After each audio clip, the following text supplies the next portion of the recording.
Hello, linear algebra students. This video lecture is on vector spaces in Rn. We'll explain what that means in a moment. Now, you may have learned in a Calculus 3 class the following. Any line in a 2D plane or in a 3D space can be constructed in the following way. Let's consider the two-dimensional case first. If you take a vector u and add to it t times some other vector v and let t vary over all real numbers, then we produce a series of vectors whose components correspond to points which will be along a line. For example, let's put the origin right here, and let's say the vector u is the vector 2, 1. And let's say the vector v is the vector -1, 3. Now imagine the value of t is 1 right now, so I just want to graph u plus v. So we're going to take v and reposition it so that we have the vector u plus v, which would be this orange vector. Now, if I let t vary across all real numbers, then we're going to get various lengths of the vector v, but all in the same direction as v, or perhaps the opposite direction as well. And so if we increase the length of v, it'll point to a point in this location. Increase v a little bit longer, etc.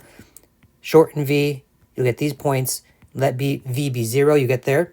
And if you start using negative values of v, you'll start getting vectors or points. You'll start getting points along this path. In the end, I wind up getting a collection of vectors. Now, these vectors are all these vectors that end on these points that are along this linear path. But I'm going to only highlight the existence of the tips of the vectors. And in the end, the components of the sum of the two vectors, u and a multiple of v, wind up corresponding to all the points on this line right here that does not pass through the origin. Okay, I will use some technology to animate what is happening here. Now the first vector u we're going to call a base vector, and that's going to be this red one. I want to put it at 2, 1. The vector v we're going to call a direction vector, and in our example we used -1, 3. What I'm going to do now is move the direction vector so that it originates at the head of the base vector. And then I'm going to do all scalar multiples of this vector. So making the vector v longer, making it shorter, making it negative, etc.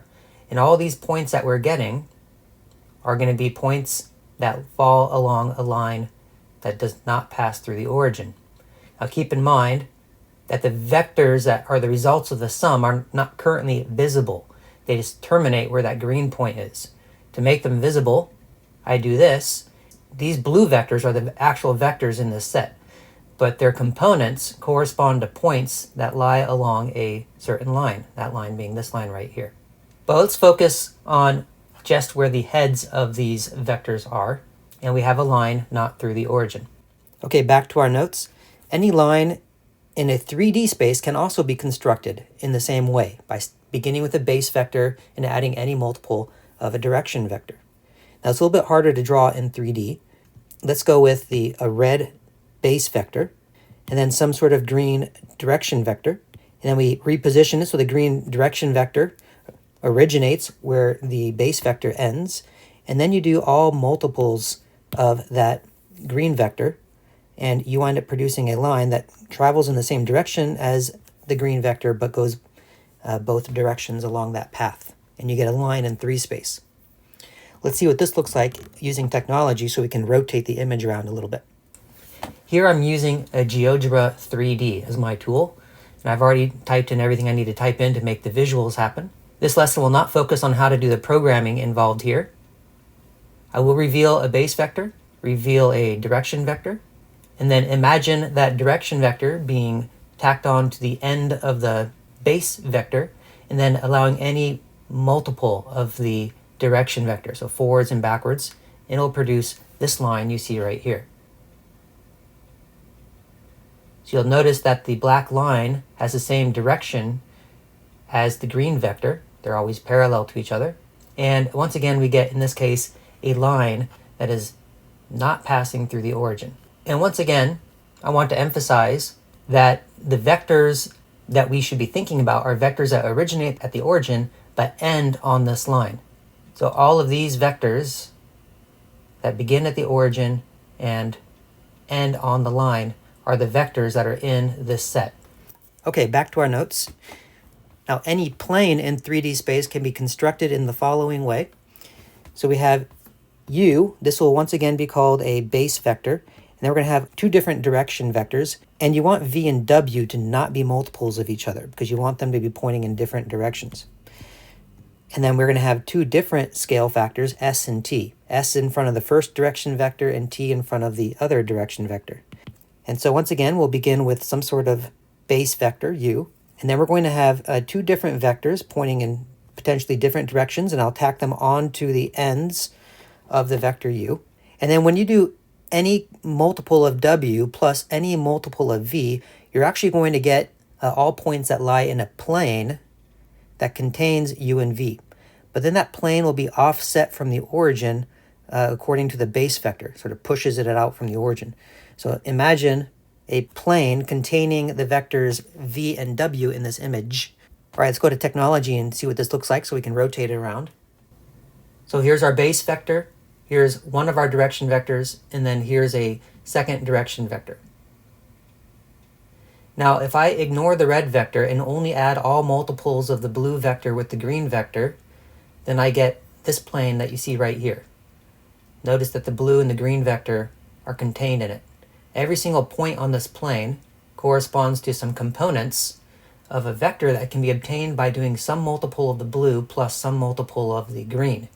And you can describe any point in this plane by doing a combination of these two vectors somehow. And then when I add to this the red vector, it's going to push the plane out without changing its direction, but so that the plane will be going through the head of the red vector, and that plane will be this plane. So this plane contains a point that corresponds to the components of the vector, of the red vector, and the direction of the plane is determined by the two direction vectors. What plane they lie in would be the parallel plane you see right here. Now keep in mind that this plane here is just representing all the points whose components would be the vectors in the set. Pick any point on this plane and imagine a vector starting at the origin and ending at that point on the plane, and that's the vector that's in the set. So we take all the vectors and turn their components into points and then plot those points, and those points would be this plane. And notice that it's a plane not passing through the origin. All right, let's go to the next page. Now the set capital R raised to the n, we simply say Rn, and it represents the set of all n tuples of real numbers. So R3 would be the set of all triplets of real numbers, all ordered triplets. Or you can also say 3 tuples, or 4 tuples, or 5 tuples, etc. Another way to say this is that Rn represents a set of all n-dimensional vectors.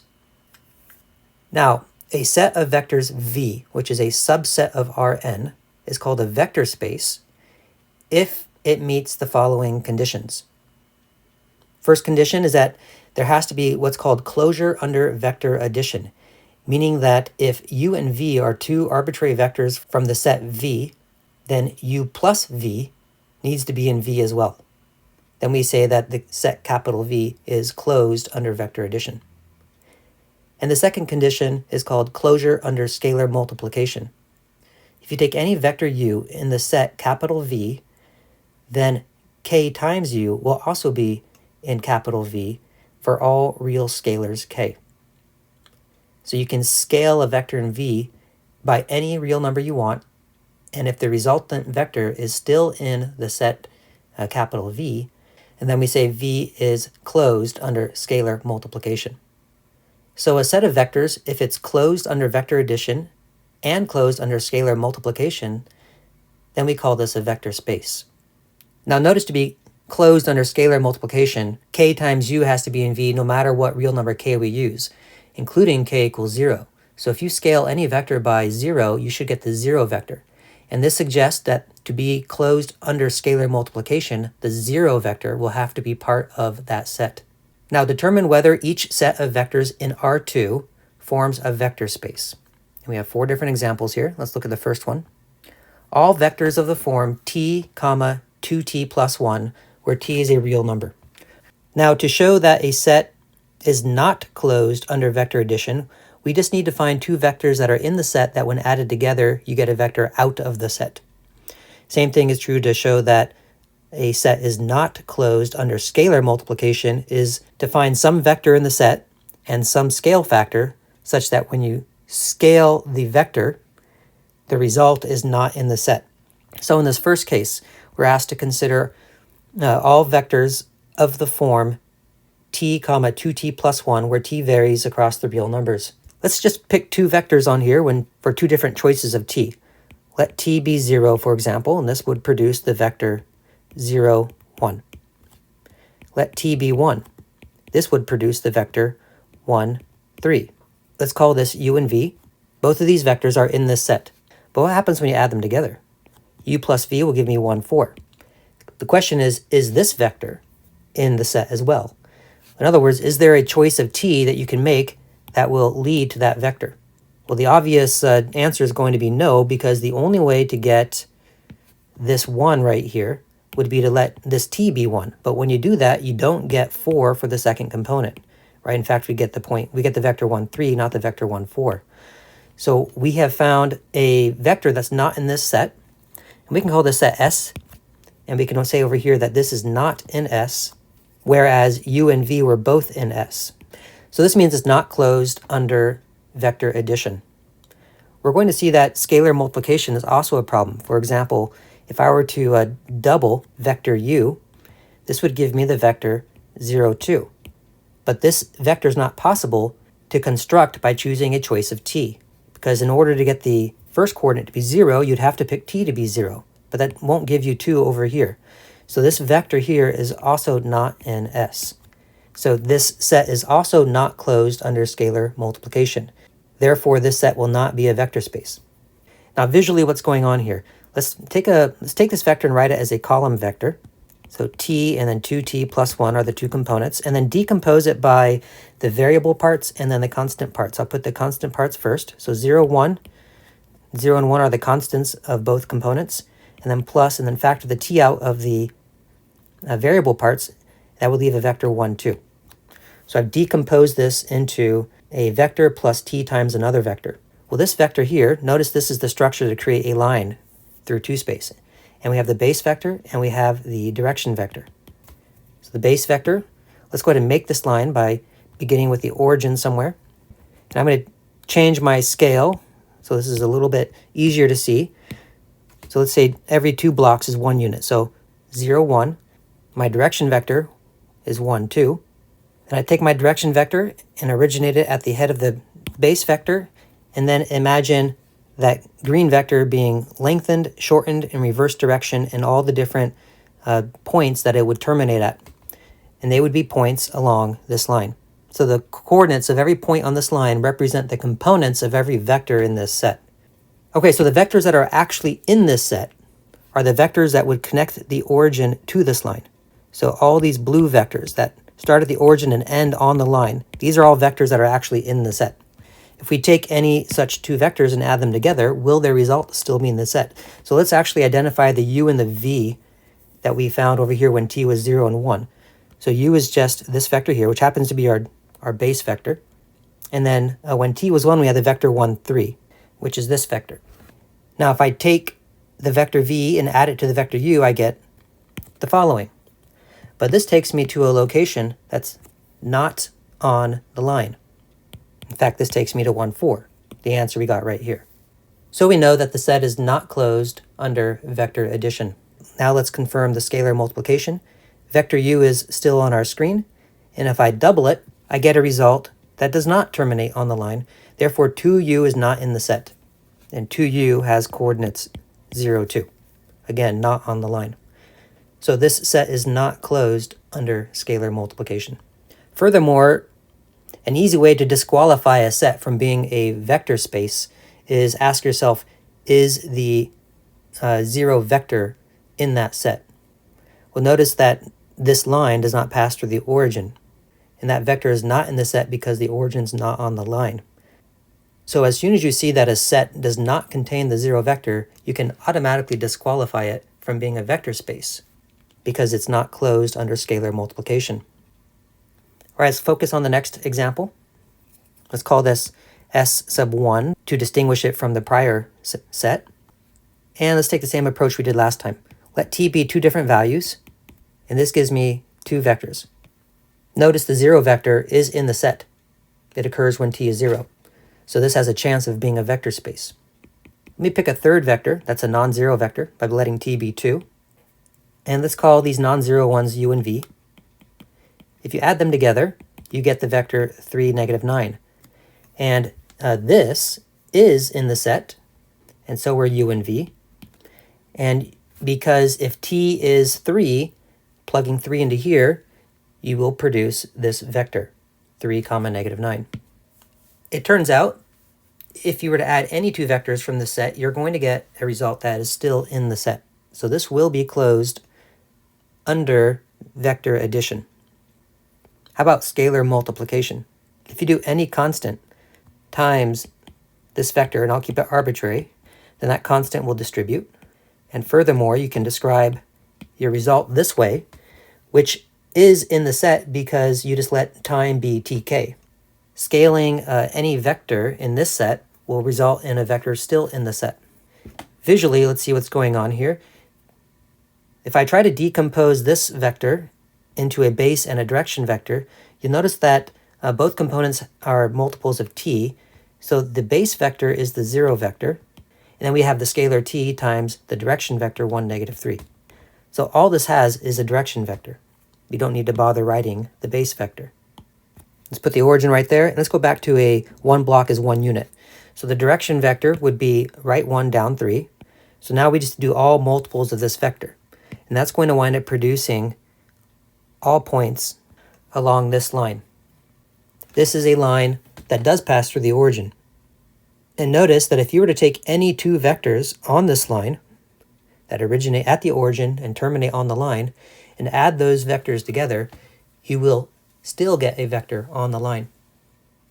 Similarly, if you take any one vector that terminates on this line and scale it by any positive, negative, or 0 scalar, the result will still be a vector somewhere on this line.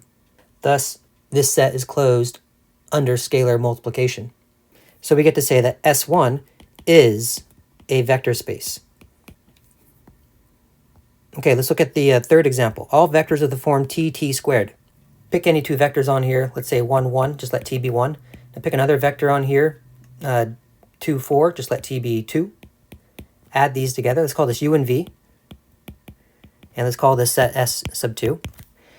If you add these together, you will get the vector 3, 5. But 3, 5 cannot be obtained by a certain choice of t. In order to get 3, 5, I'd have to let t be 3, but then once I do that, the second component will be 9. So 3, 9 is the only vector in the set that has a first component of 3. So 3, 5 is not in this set. Furthermore, this is not closed under scalar multiplication either, because if you do 2 times vector u, you get the vector 2, 2. But 2, 2 is also not in this set. So scaling vectors or adding vectors that are in the set are producing results that are not in the set. And so we have S2 is not a vector space. All right, here's a graph of a parabola opening upwards, t comma t squared. These would be the points that you would get as you vary t. And every point on this parabola represents the head of a vector in the set. So if I were to take this point right here, then you really should be imagining this is a vector u that's in the set. And if I take another vector, say ending on this part of the parabola, this would be a vector v. And when you add vector u and v together, you get a point that's not on the parabola any longer. So you can see it's not going to be closed under vector addition. Same thing is true for scalar multiplication, because if you double the length of either one of these vectors, it'll take you off of the parabola. Or if you reverse the direction, like multiply by a negative scalar, it'll certainly take you off of the parabola. This set did contain the 0 vector, however, so we're seeing an example of where just because a set has the 0 vector, that won't mean it's going to be a vector space. Ultimately, what you need to do is verify the two conditions, that it's closed under vector addition and that the set is also closed under scalar multiplication, even if you scale by 0 and even if you scale by negatives, or even if you scale by fractions. You can scale by any real number, and the results have to always be in the set still in order to be closed under scalar multiplication. All right, now let's look at one last example, just the 0 vector. Let's call this set 4. So set 4 actually is just one vector, just the 0 vector. That's it. Is this a vector space? Well, if you take any two vectors in this set, and there's only one to pick from, so 0 and 0, add them together, you get 0 again, so it stays in the set. If you do any scalar multiple of 0, 0, so k times 0, 0 will still be 0, 0. So this will be closed under both scalar multiplication as well as vector addition, and so we say S4 is a vector space. So on this page, the only sets that are vector spaces are the ones that I've labeled S1 and S4. And I recognize I'm being a little erratic in my notation. Sometimes S has no subscript, sometimes it does, and I've skipped S3, but that's okay. They're all labeled differently, and for our purposes on this page, it is only this set and this set that are the vector spaces. Okay, let's do some 3D examples. Determine whether each set of vectors in R3 forms a vector space. So the first one is all vectors of the form ABC, where each component is non-negative. Now, non-negative means 0 or higher. So A and B and C could all be 0. So this set does contain the 0 vector. So we can't just instantly disqualify it. But let's see if it's closed under vector addition. If you take two vectors where A, B, and C are non-negative and add them together, the result will be another vector where all the components are still non-negative. So this will be closed under vector addition. However, if you, let's take an example vector, 1, 0, 3. So here's a vector that's in the set because 1, 0, and 3 are all non-negative. But if I scale it by any scale factor I want, any real scale factor, so you can even choose a negative one. So let's just scale it by -1. That produces this vector, and this vector is not in the set. Let's call this S1 on this page, and this vector is not in S1. Now this set of vectors, when you think about it, are all the points that are in the first octant as well as on any of the positive ends of the axes, as well as the origin. If you take a vector that's pointing into the first octant and negate it, it'll be pointing into a different octant, so it'll take it out of the set. So S1 is not a vector space. Let's look at the next one. All vectors of the form t, 3t, -2t, where t is an R. Let's go ahead and write this, decompose it. Every single component here is a multiple of t, so I can factor the t out. And that gives me 1, 3, -2. This is just the structure of a line in 3 space. There's a direction vector, but notice that there is no base vector. So if we go out 1 in the x direction, 3 in the y direction, and then down 2, we get to that point right there, and the vector in question is origin to that point. So here's our vector. And if we do all multiples of this vector, you're simply going to produce a line passing through the origin going in that direction. If you take any two vectors that terminate on this line and add them together, it'll stay on the line. If you take any one vector and scale it by any real number, positive, negative, or 0, the result will be a vector that still terminates on this line. Therefore, this set is a vector space. Let's call this S2, and S2 is a vector space because it is closed under vector addition and under scalar multiplication. Let's look at the next set, call this one S3. All vectors of the form 2, -3t plus s, 4s, where t and s vary across the real numbers. Let's decompose this into a constant vector. So there's a constant in the first component, but then there's no constants in the next two components. Plus, and doesn't matter the order in which I do this, let's do the s ones first. So s times, and let's grab all the coefficients of s. There's no s's in the first component. There's one s in the second component and 4 s's in the third component, and then add to this t times all of the coefficients of t. There's no t's in the first component. There's a -3t in the middle component, and there's no t's in the third component. And so here we've decomposed our vector into a base vector, and then a direction 1 vector and a direction 2 vector. Now notice that the two direction vectors do not point in the same direction because they're not multiples of each other. All right, so the base vector is 2, 0, 0. That points 2 units in the x direction, like this. Now I'm going to originate the two direction vectors from the tip of the base vector. So the first direction vector is 0, 1, 4. So from the tip of the base vector, we're going to go 0 in the x direction, 1 in the y direction. So go over 1 in the y direction and then up 4. And so that ultimately would be a vector that looks something like this.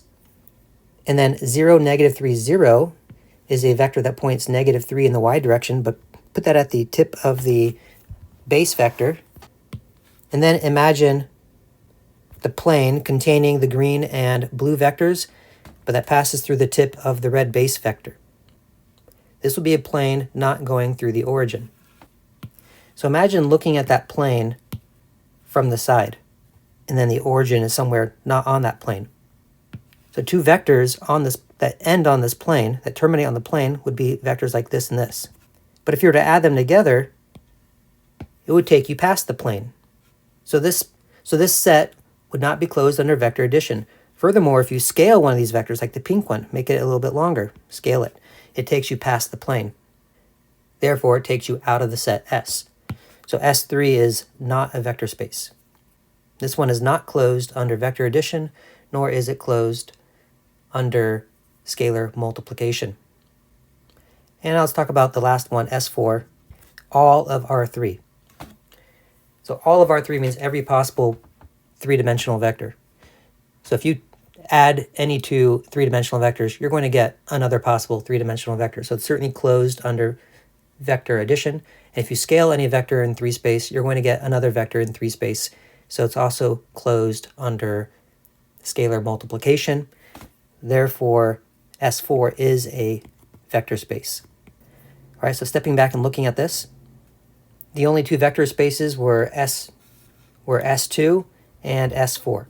S1 and S3 violated at least one of the conditions of being a vector space.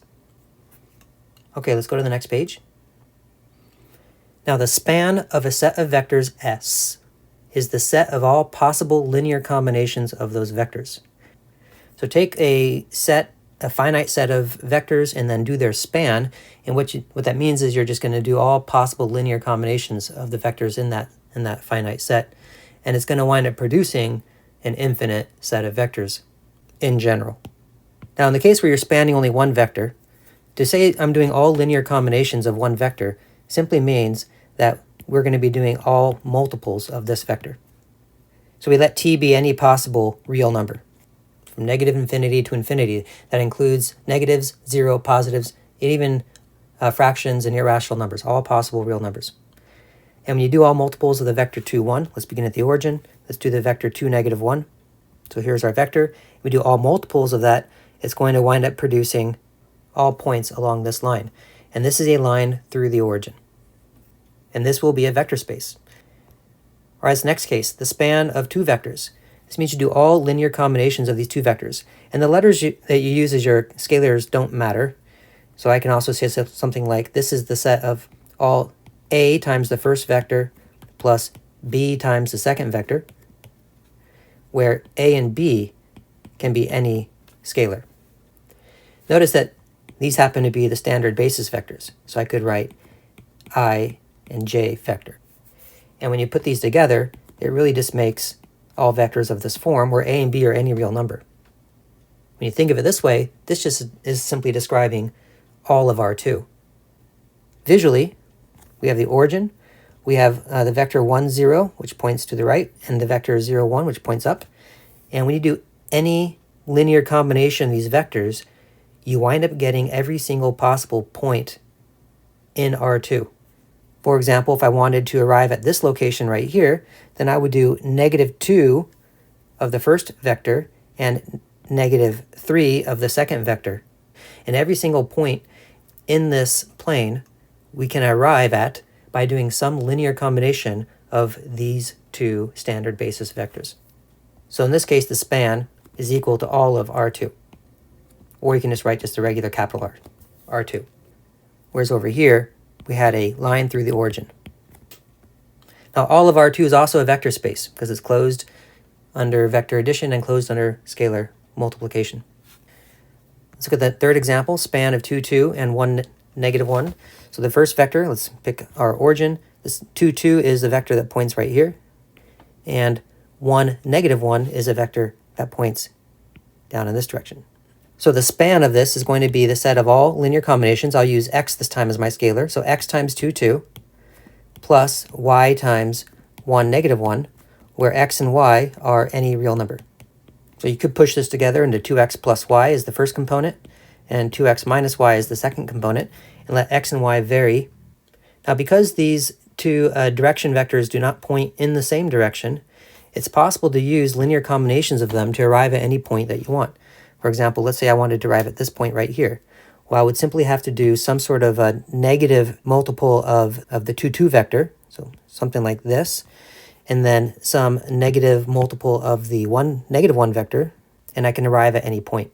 So this is going to be a case where we can also produce all of R2. All right, let's look at this fourth case, the span of 4, 2 and negative 2, negative 1. Here's the origin. 4, 2 is this vector right here, and negative 2, negative 1 is this vector right here. Now these vectors, they don't point in the same direction, but they do point in opposite directions. So if I consider their span, that's going to be any multiple of the first vector plus any multiple of the second vector, where a and b can be any real number. You're only ever going to be able to arrive at points that are somewhere along this linear path. And there are going to be multiple ways that you could get there. For example, if I wanted to arrive at this point right here, I could do this a couple ways. I could get there by letting a be 0 and letting b be 2. So not using the first vector at all, but doing negative 2 times the second vector, that will take me to that point. And that point being negative 4, negative 2. Or there's another option. I could do negative of these and 0 of these. So we have options here. So it's almost like we have two vectors, because they point in the same or opposite directions, they point along the same linear path through the origin, that we have some redundancy.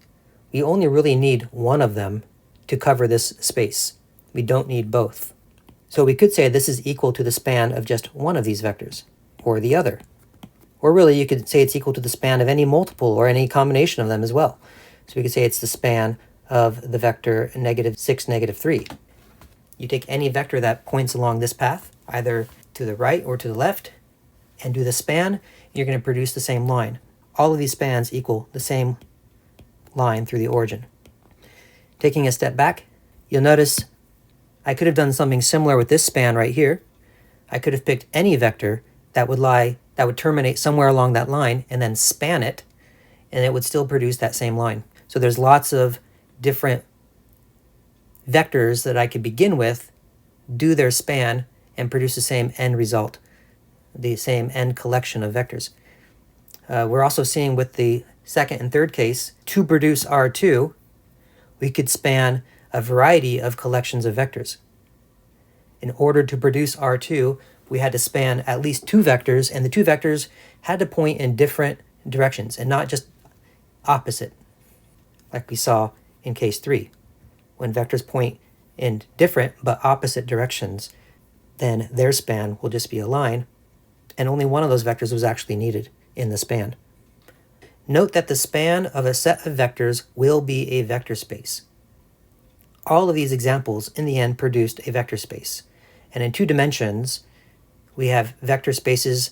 There have to be a line through the origin, or they have to be the entire space itself, or they can also be what's called a trivial vector space of only the origin, kind of like we saw for S4 right here. This is a trivial vector space. We will summarize the different kinds of vector spaces at the end of the next lesson. Okay, let's describe some more spans, but this time we're working in 3 space, so in R3. All right, the span of 2, 0, 3. This is a span of a single vector. It just means all multiples. I'll use t again of that vector. 2, 0, 3 goes out 2 in the x direction, 0 in the y direction, and 3 in the z direction. And then if you do the span of this, all multiples of this vector, you're going to get just a line through the origin. Let's see this in 3D. Using GeoGebra 3D, I typed in u equals, and I made our vector. Now I'll type in t times u, and notice it produced that line that contains that vector. And this line is in the xz plane. The x-axis is the red axis, and the green axis is the y-axis. So we get a line through the origin. This will be a vector space as well, because it will be closed under vector addition and closed under scalar multiplication. Again, the span of a set of vectors will always wind up producing a vector space. Span of two vectors, so all multiples of the first vector plus all multiples of the second vector. Over here I should have said t had to be any real number. Now 1, 0, 0, that's just our standard basis vector. It's 1 unit in the x direction, so right there. And the other vector is 2, 1, 0. So we go out 2 in the x direction and then 1 in the y direction. So we have a second vector like this. Now both of these vectors lie in the xy plane. They don't have any z component. If you do any multiple of them, you will not be able to get off the floor. Adding these vectors together will produce a vector still on the xy plane. Doing scalar multiples of them would still be in the xy plane. Doing all linear combinations of these vectors is going to just produce the entire xy plane. Any point in the xy plane can be obtained by doing a combination of the red and green vectors here. And again, note that this is a plane through the origin. So using technology and looking at these two vectors, you can see them. They are both in the xy plane, which is already highlighted gray by default. And if you do their span, you will fill the entire xy plane. Once again, this will be a vector space, closed under vector addition and scalar multiplication. All right, here's a span of 3 vectors. So all multiples of the first vector, plus all multiples of the second vector, plus all multiples of the third vector, where a, b, and c are all real numbers. Now notice all 3 of these points, the first 2 vectors were the same in the last example, and the third one is also still just a point that's on the xy plane. So let's just go straight to technology, and I will add this third vector into our imagery. So we now have 3 vectors total, but all are coplanar. They're all in the same plane already. This is a case where we have some redundancy. If I do any linear combination of these 3 vectors, I will again just stay in the xy plane. Furthermore, I can describe every single point in the xy plane by doing some combination of these 3 vectors. And I'm going to have perhaps multiple ways I could use them. There won't be a unique way to combine them to arrive at a point. So we're seeing here that adding this third vector didn't do anything to change our space. So I could have just gone backwards or reduced the number of vectors in the set S here to just the first 2. And this was adequate to span the entire xy plane. This third vector here was redundant. And once again, we just get the xy plane. Again, a plane through the origin. So this will again be a vector space. Let's look at this third example. We have a span of 3 vectors now, but one of them now has a z component. Let's just do this visually. And I've colored the vectors to help see them better. All right, so the red and the green are in the xy plane, but the z offers us a component that goes off the plane. It is possible to arrive at any point anywhere in 3-dimensional space by doing some linear combination of the green, the red, and the blue. You may need to do a negative of the blue if you want to get to points below the xy plane, and do a positive multiple of the blue if you want to be above the xy plane. But when you do all possible linear combinations of these 3 vectors, you will be able to reproduce all of R3. And R3 is certainly a vector space. It's closed under vector addition and closed under scalar multiplication. All right, let's go to the next page. Suppose S has m vectors in Rn. Then span S can be interpreted as all possible results of the matrix vector product A times X, where the vectors in S form the columns of A, and X is any vector in Rm. There's a lot going on there in that sense. Let's look at a few examples and then go back and read that. So when we talk about the span of 2 vectors in 3 space, this means all linear combinations of these 2 vectors, which can be interpreted as matrix vector multiplication, where I make a matrix that has where the vectors that are in the span set S form the columns. So I'll do 2, 1, 1 as the first column, and 3, negative 1, 1 as the second column, and that ends the matrix A. And this is a 3 by 2, mind you, and we multiply this by the vector AB, which is a 2 by 1. This matrix multiplication would be possible because the 3 and the 2 match, and the result will be a 3 by 1. Now consider the multiplication. you would take the A, B over here. The A and B would drop onto these rows, add together. So you would have 2A plus 3B as your first entry, and then 1A minus B as your second entry, and then 1A plus B as your third entry. And it would produce a 3 by 1, which can be decomposed into a sum of two 3 by 1s, where the A and the B are factored out of their respective components. So A times the vector 2, 1, 1, and B times the vector 3, negative 1, 1. And you'll notice I just kind of gone in a circle now. We're supposing S has m vectors. So in this case, m would be 2. We have 2 vectors. And they exist in Rn. So these are 3-dimensional vectors. So n would be 3. Then the span of S can be interpreted as all possible results of the matrix vector product Ax, where the vectors in S form the columns of A. So here's our matrix A. And X is any vector in Rm. M is 2, so Rm would be R2. So this vector of coefficients AB is our vector X that's in R2. So the span of these two vectors is really the result of doing this matrix vector multiplication, where the vector X can be any vector in R2. All right, this next example, let's figure out what the A is and the X. So if we want to say that the span, let's use X, Y, Z this time. So we have some multiple times the first vector, plus some multiple times the second vector, plus some multiple times the third vector. We can write this as a matrix where I put these three direction vectors, if you will, as the columns of the matrix. And then multiply that by, in this case, we need a 3 by 1. We put all those arbitrary coefficients as its own vector. So as X, Y, and Z vary, we can pick any vector we want here. We do this matrix multiplication, we're going to produce all possible vectors that are in this span. And again, look at the dimensions here to make sense. This is a 2 by 3, and we're going to multiply this by a 3 by 1. So the results will be 2 by 1s. Right? So all of these, when you combine all these things, the result is really just a 2 by 1.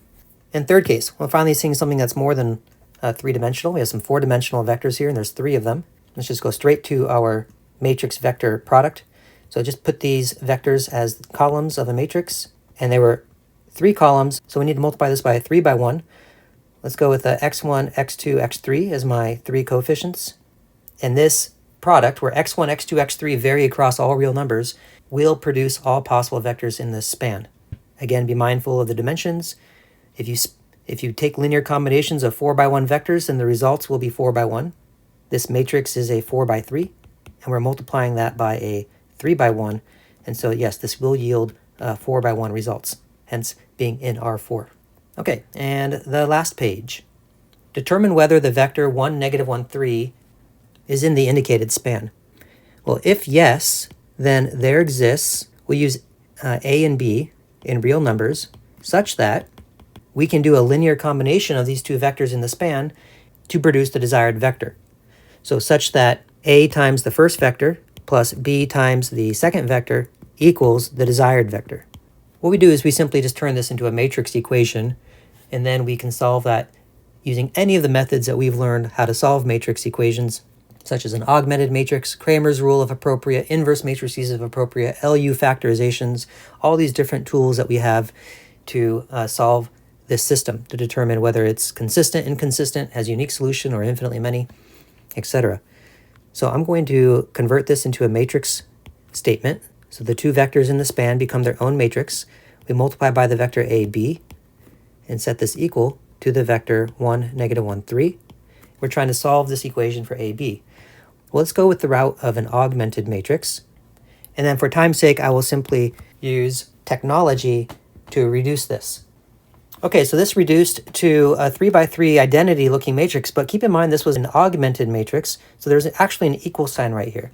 So you look at this last row, we have an inconsistent nature, because that last row would read 0 equals 1. So this is inconsistent, meaning that there is no solution, which means that the span of the two vectors does not contain the desired vector. Let's look at this visually using technology. All right, so the red and the green are the vectors that are in the set S that's being spanned. And the vector blue is the vector that we're wondering if it's in that span. Well, if you look at the visual here, the red and green are coplanar to some plane. So if you span the red and the green, you do all linear combinations of them, you're going to get a plane that contains those two vectors. That plane is now highlighted. So when you do linear combinations of red and green, you can only arrive at points on the plane that they're in. Our desired vector terminates at a point that's not on that plane. So it's impossible to get to this location by using the red and the green vectors as direction vectors. So in summary, we would say that the desired vector is not in the span, and let's just call that set of two vectors S. Okay, let's consider this one. Determine whether the vector, and we have a four-dimensional vector now, whether this is in the span of the following vectors. So let's just go straight to an augmented matrix. The vectors in the set, we'll call this set S sub 1, just to differentiate it from the set we've already labeled as S on the same page, and put the vectors that are in S1 as the columns. This would be my coefficient matrix basically, but then augment it, equal sign, and set it equal to the desired vector. And really what I'm looking for here is what coefficient of the first plus what coefficient of the second plus what coefficient of the third is it possible to find A, B, and C so that I combine these vectors and I produce this vector here. As our number of vectors increase and the dimensions get higher, this becomes obviously harder and harder to not only visualize, but to just think through on your own. So this is why it's nice to have these matrix tools at our disposal so that we can solve these kinds of problems reliably. So I'm going to use technology now and put this in reduced row echelon form. And don't forget that, I almost forgot that negative sign. And we get this matrix here. Keep in mind we have an equal sign right here. This one has a row completely of zeros, and that's not a problem. That doesn't mean inconsistent. Unlike the last example where we had 0, 0. We had a bunch of zeros, an equal sign, and then a non-zero. That's the problem. But here a row of zeros is non-issue. And we don't have any free variables either. We have three leading ones, and they're in each of the columns. Keep in mind that these columns represented the coefficients of A, B, and C. So this first row tells us that A has to be 3, B has to be 2, and C has to be -1. So this is suggesting to us that if I do 3 of the first vector plus 2 of the second vector and then minus 1 of the last vector, that this will produce the vector that we desired. I'll leave it to you to confirm that, which confirms that this vector here is in fact in the span of our S1 set. And because these are four-dimensional vectors, we do not have a way to visually represent what's going on here. Okay, that wraps up our first lecture on vector spaces in Rn. We'll continue in our next lecture video.